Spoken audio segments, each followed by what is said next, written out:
مفتی صاحب کا آخری سوال یہ ہے کہ اویسیہ کے سالکین کو اپنے نفس نے بہکا رکھا ہے اور یہ سب دھوکے اور امیجنیشن کے علاوہ کچھ نہیں. یہ سوال تو نہیں، یہ تو فتویٰ ہے. سوال میں اور فتوے میں تو فرق ہونا چاہیے. یہ سوال نہیں، یہ تو مفتی صاحب کا فتویٰ ہے. لیکن ایک بات ہے، مفتی صاحب ہمارے ایک ساتھی ہوتے تھے گجرات کے، بہت اچھے تھے، بہت معروف تھے، اور بڑا سیاسی کردار بھی تھا ان کا، بہت بڑے سیاستدان بھی تھے، اسمبلی کے ممبر بھی رہے، یہ وہ بھی، ڈانگ مار بھی تھے، ساری باتیں تھیں. تو حضرت کے حلقہ ذکر میں آ گئے، داڑھی رکھ لی، نمازیں باقاعدہ ہو گئیں، ذکر باقاعدہ ہو گیا.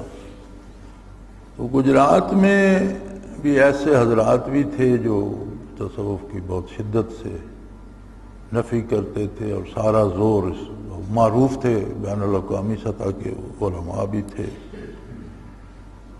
تو انہوں نے ان سے فرمایا کہ بھئی تم جادو میں پھنس گئے،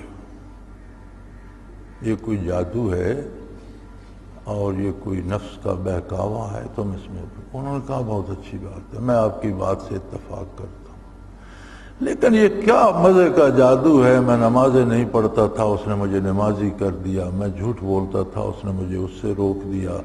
میں لوگوں سے لڑائیاں کرتا تھا، اس نے مجھے اس سے روک دیا. میں روز داڑھی مونڈتا تھا، اس نے مجھے اس سے روک دیا. اب جھوٹ نہیں بولا جاتا، کسی سے زیادتی نہیں کی جاتی. اگر یہ جادو ہے تو بڑا مبارک جادو ہے، اللہ مجھے نصیب کرے. چلو مفتی صاحب امیجنیشن ہی صحیح، لیکن اگر امیجنیشن سے اطاعت الہی اور اتباع رسالت نصیب ہو جائے تو پھر مقصد تو وہی ہے پھر. لیکن ایک بات یاد رکھیے مفتی صاحب، امیجنیشن سے انسانوں کے کردار نہیں بدلا کرتے. یہ محض برکات نبوت ہوتی ہیں جو بندوں کو تبدیل کر دیتی.